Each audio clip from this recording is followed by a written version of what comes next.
Hello everyone. This week's video is on The Evil Within 2. I said I'd get back to it at some point, and I figured now is the time. We're counting on you. My takes on The Evil Within were a little harsh. Being a linear game and trying to straddle that line between Resident Evil 4 and Silent Hill, and for me, it fell short of that. In 3, Evil Within 2, 2, however, does a far better job of it. Now this video is spoiler free, so do not worry. I will not show anything outside of the first area.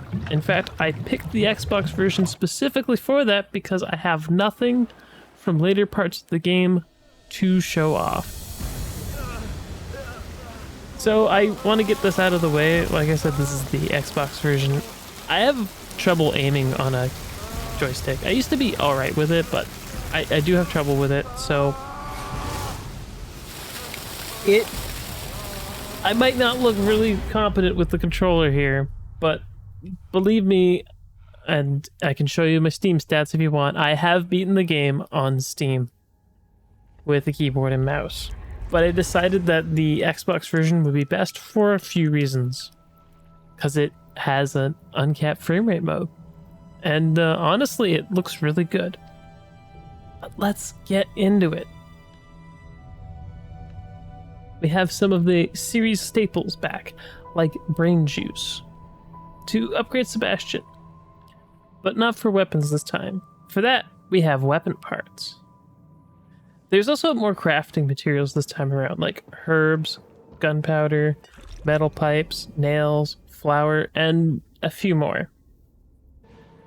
At the start of the game, Sebastian is very weak, entering the stim completely unarmed. You'll get most of the arsenal in the first section of Union, if you seek it out. You don't have to, but I kind of recommend you do. One of my favorite weapons, and it's kind of a pain to get to in this one, the Warden crossbow. And this time, it's used for more than just impaling creepy zombies that have faces growing on them, like something out of Total Recall. But do remember to keep a few shock arrows aside for electronic doors. Most of the other guns are what you would expect: handgun, shotgun, and rifle. And some of the enemies have hand axes, just like in the first one. You can use it as insurance for when a zombie just gets a little too close, or you get caught out before you can land that stealth kill. Speaking of stealth kills, they're pretty important now, with ammo being pretty scarce outside of boss fight encounters. Crafting materials, however, aren't, and you can craft ammo and healing anywhere using field crafting, but it costs more than using a workbench.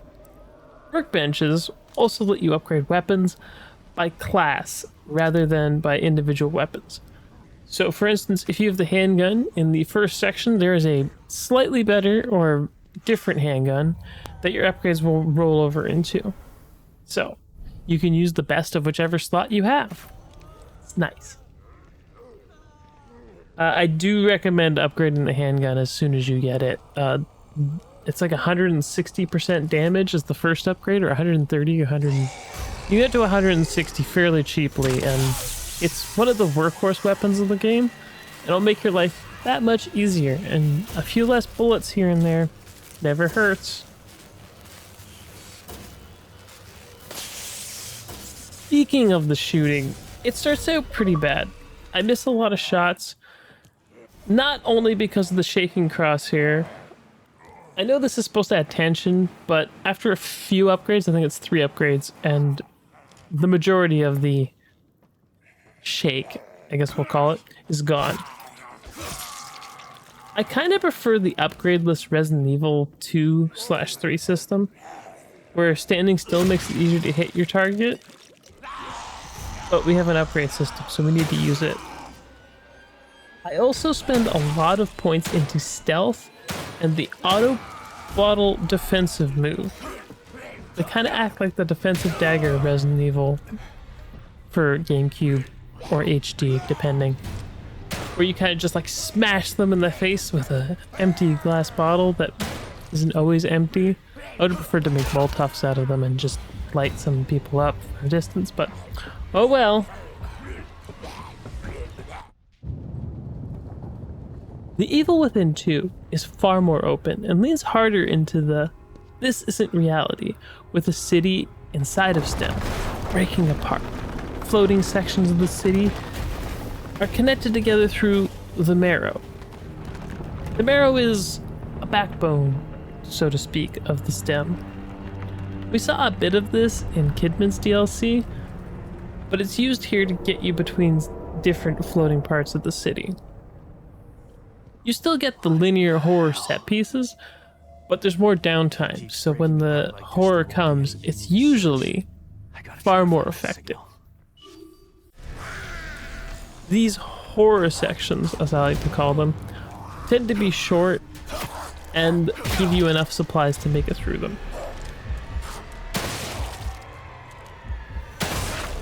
The City of Union is very interesting. And it makes me wonder if there's some unwritten rule that one must pay homage to Twin Peaks in every horror game. There's a lot of it here with the coffee and the whole start in the gallery with the surreal art. Perhaps it's not the most Twin Peaks, since the diner is a little later on.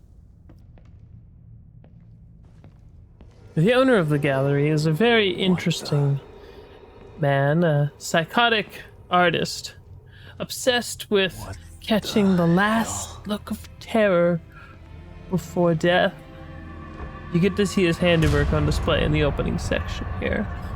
The gallery is his, and is probably one of the most surreal and interesting designs of the start of the game.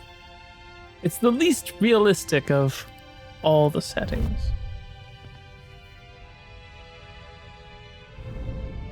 The overall graphics and environments in this game are a massive step up from the first, with better textures, better material work across the board, and barely noticeable pop-in.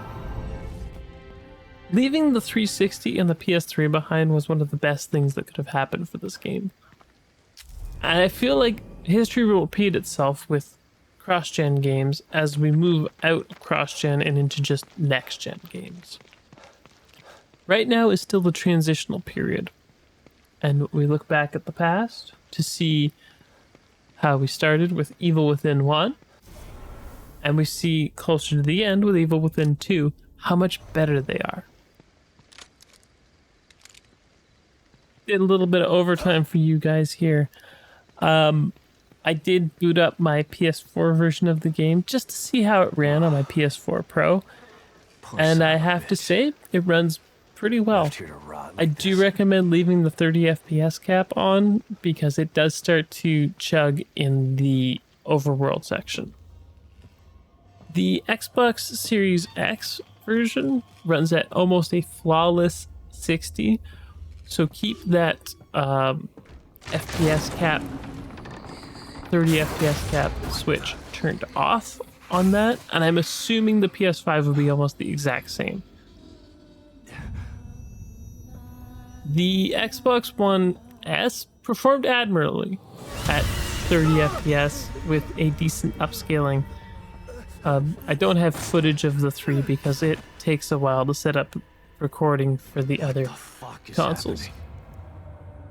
So if you want to play this game, any of the consoles from last gen or this gen will do you just fine. The PC version is also good. I have played that. I didn't feel like downloading it again to do this because I don't want to restart my saves because messing with saves is not fun. But the PC version is good. I didn't need to use any mods or adjust any strange variables like I did with the regular Evil Within. So that is a plus. It'll be interesting to see what happens after Ghostwire Tokyo. Do we go back to the Evil Within? Or do we do something new afterwards? I'm not sure. And I don't mind either way, but I think Sebastian's story is done. If we go back to the Evil Within, it's time to pick a new main character, which I think they were hinting at was going to be Kidman. Who knows? Ghostwire Tokyo is the next stop on the Tango Gameworks train, and what comes after will be something I'll probably look at because it'll be on Game Pass. But that's it for me this week. Like if you liked, subscribe if you want to see more, and I'll see you next week for more tea and games. Matane!